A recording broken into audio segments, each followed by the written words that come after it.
Pregunta directa nuevamente, que ya ha contestado, pero la vuelvo a hacer acá en el programa. ¿Usted no va a ser candidato a la presidencia del 2026? No. Y coma, ¿por qué? Por el bien del Perú. Me capturan. Quiero entender, usted me decía, no va a ser candidato al 2026, ¿por qué? ¿Qué es lo que va a promover? Por el bien de mi país, hermano. Tiene que haber una coalición de partidos demócratas. ¿Ya se sabe que Rafael López Aliaga no va a ser candidato? Y Keiko ha dicho que no va tampoco. Ya lo dijo públicamente.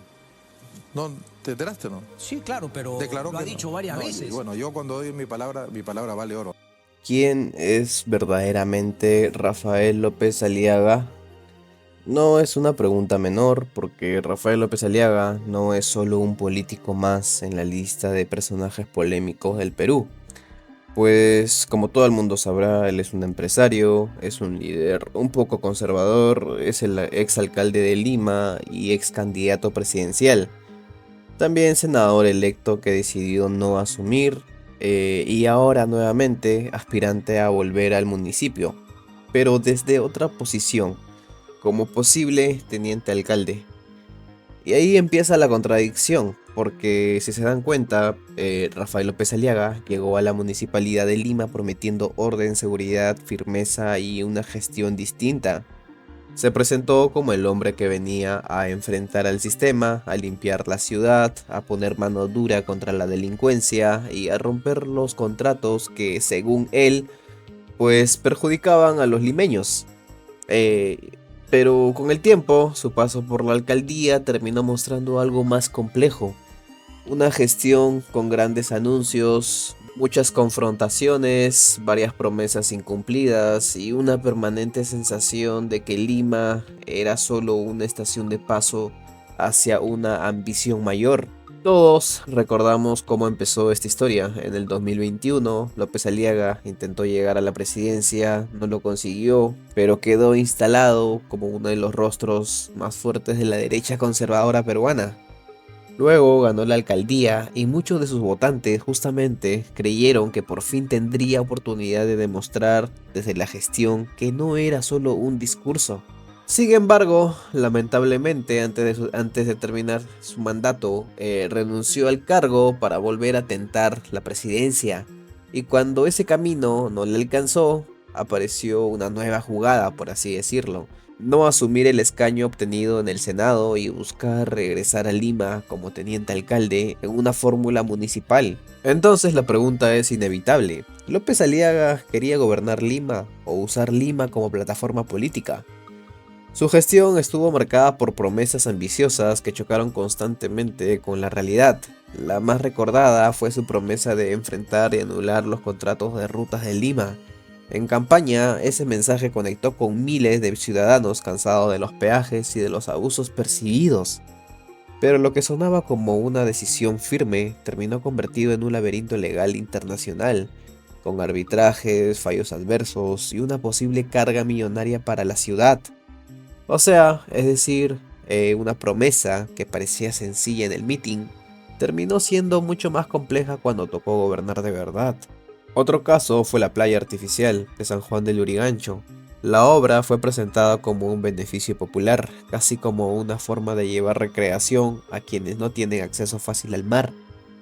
Pero rápidamente se convirtió en polémica, cuestionamientos tácticos, observaciones sanitarias y críticas sobre si esa era realmente una política para una ciudad con inseguridad, transporte caótico, falta de mantenimiento urbano y servicios públicos deficientes. Lo que debía ser una obra simbólica para acercarse al pueblo terminó funcionando también como símbolo de una gestión más preocupada por el golpe visual que por resolver los problemas estructurales. Y luego está la promesa de las 10.000 motos para combatir la delincuencia, una propuesta potente para campaña porque tocaba una herida real, el miedo de la gente.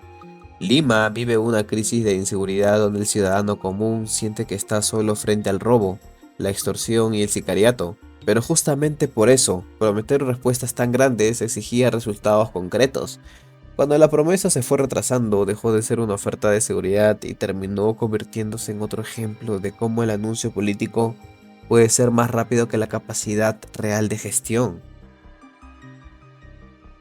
Pero para entender a Rafael López Aliaga no basta con revisar sus obras o sus promesas, no, sino que hay que entender su método. Rafael López Aliaga no construyó su liderazgo únicamente sobre propuestas técnicas, lo construyó sobre identidad, confrontación y emoción.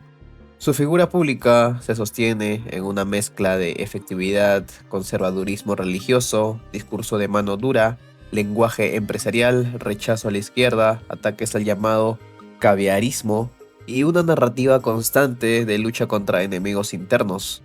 Para sus seguidores, eso lo convierte en un líder valiente que dice lo que otros callan, pero para sus críticos lo convierte en un político que necesita enemigos permanentes para no rendir cuentas sobre sus propios resultados. Y esa es una de las claves del personaje. Cuando la gestión no alcanza, aparece el relato. Cuando la obra no conviene, aparece el enemigo. Cuando la promesa se retrasa, aparece la excusa. Cuando alguien cuestiona, se le coloca una etiqueta: caviar, comunista, corrupto, enemigo del pueblo, periodista vendido o parte del sistema. Así, cualquier crítica deja de ser una pregunta legítima y pasa a ser presentada como un ataque ideológico. Esa estrategia funciona porque conecta con una ciudadanía cansada, en un país golpeado por la corrupción, la inseguridad, la informalidad y la desconfianza. Mucha gente ya no busca un gestor perfecto, busca a alguien que grite su frustración. Y López Aliaga entendió muy bien eso. Entendió que en la política peruana muchas veces no gana quien explica mejor, sino quien logra representar mejor la rabia de un sector de la población. Por eso, su religiosidad también cumple un papel político. López Aliaga se presenta como un hombre de fe, defensor de la moral y de los valores tradicionales. Pues esa imagen le permite conectar con personas que sienten que el país ha perdido orden, autoridad y sentido común. El problema aparece cuando esa imagen moral convive con una retórica agresiva, insultante y polarizadora. Ahí nace la contradicción. Predicar valores cristianos mientras se practica una política basada en la confrontación permanente. Y no se trata de criticar la fe de nadie. El problema no es que un político sea religioso. El problema es cuando la religión se usa como blindaje moral. Como si rezar en público fuera suficiente para evitar preguntas sobre contratos, promesas incumplidas, obras cuestionadas o decisiones políticas. Porque una cosa es tener fe y otra muy distinta es usar la fe como parte de una marca electoral. En ese sentido, Rafael López Aliaga no es solo un candidato, es una marca política. Porque, como lo bautizó la sátira popular, dejó de ser solo un apodo y se convirtió en un personaje.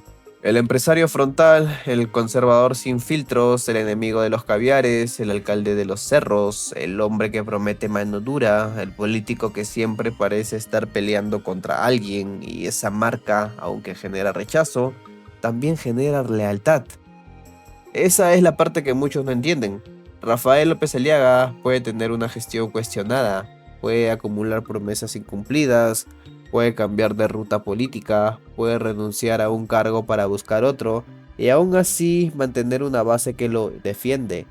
¿Por qué? Porque para una parte de sus seguidores, él no es evaluado como administrador público, sino como símbolo de resistencia contra todo lo que detestan. Y ahí, gente linda, está el verdadero riesgo. Cuando un político logra que sus seguidores lo defiendan por más identidad que por resultados, la rendición de cuentas se debilita. Ya no importa si cumplió o no cumplió, lo importante es si sigue atacando al enemigo correcto. Ya no importa si la ciudad mejoró o empeoró, lo importante es si el líder sigue representando la bronca de su gente. Y así se construye la política emocional, donde la gestión pasa a segundo plano y el espectáculo ocupa el centro. Lima, mientras tanto, sigue con problemas urgentes: inseguridad ciudadana, caos vehicular, transporte público desordenado, obras inconclusas, informalidad, falta de planificación urbana y una sensación permanente de abandono. Son problemas que no se resuelven con frases fuertes ni con peleas en redes sociales. Se resuelven con gestión, equipos técnicos, planificación, presupuesto, transparencia y continuidad. Justamente lo que muchas personas dicen, justamente lo que muchas veces quedan opacas cuando la política se convierte en show. Por eso, cuando Aliaga vuelve a intentar posicionarse en la municipalidad de Lima, aunque sea desde la figura de teniente alcalde, la pregunta no debería ser si solo legalmente puede o no puede hacerlo. La pregunta más profunda es otra. ¿Por qué alguien que dejó la alcaldía para buscar un cargo nacional ahora quiere volver al municipio? ¿Lima es una responsabilidad pública o una pieza más dentro de su tablero electoral? Porque esa ha sido una constante en su carrera reciente, moverse de un cargo a otro, de una candidatura a otra, de una promesa a otra, siempre manteniéndose su nombre en el centro de la conversación. Y en política, estar en la conversación ya es una forma de poder. Al final, Rafael López Aliaga representa algo mucho más grande que él mismo. Representa una forma de hacer política donde el personaje pesa mucho más que la institución, donde el enemigo pesa más que el plan, donde la identidad pesa más que la gestión y donde la indignación ciudadana puede ser convertida en capital electoral. Y esto no ocurre porque la gente sea tonta, ocurre porque la gente está cansada, cansada de políticos que roban, de autoridades que no cumplen, de ciudades que no funcionan, de promesas vacías, de vivir con miedo, pero justamente por eso hay que tener más cuidado. Porque cuando una sociedad está cansada, puede terminar confundiendo firmeza con gritos, liderazgo con espectáculo y moral con propaganda. Entonces, ¿quién es Rafael López Aliaga? Es el político que entendió que en el Perú la rabia puede organizarse electoralmente. Es el empresario que se vendió como outsider, aunque lleva años dentro del poder político. Es el conservador religioso que convirtió la moral en parte de su marca. Es el alcalde que prometió transformar Lima, pero terminó dejando más preguntas que resultados. Es el candidato permanente que parece estar siempre pensando en la siguiente elección. Y es, sobre todo, un síntoma de política peruana donde muchas veces ya no se gobierna para resolver, sino para mantenerse visible. La lección que deja López Aliaga no es solamente sobre él, es sobre nosotros como ciudadanos. Porque mientras sigamos evaluando a los políticos por su capacidad de insultar al enemigo, de hacer titulares o de representar nuestra bronca, seguiremos entregando el poder a personajes que usan nuestra frustración como combustible electoral. La verdadera pregunta no es qué hará Rafael López Aliaga ahora. La verdadera pregunta es qué haremos nosotros cuando aparezca el próximo político vendiéndonos orden, fe, mano dura y salvación, pero sin resultados claros detrás. Porque recuerden, gente linda, una ciudad no necesita un personaje, una ciudad necesita gestión. Y Lima no puede seguir siendo la sala de espera personal de nadie. Y eso, gente linda. Bueno, en resumen o en conclusión, la gestión de López Aliaga nos deja una lección clarísima. En nuestra política, el espectáculo y la manipulación de percepciones suele empezar más que los resultados. Su paso por la municipalidad confirma que el objetivo central siempre fue asegurar su nombre en la siguiente papeleta nacional. Por eso, la verdadera interrogante que nos queda como ciudadanos no es qué hará él ahora, sino qué haremos nosotros. Empezaremos por fin a decodificar esta maquinaria de manipulación social para exigir verdaderos gestores, o seguiremos atrapados en la polarización, dándole poder a quienes usan a Lima como su sala de espera personal.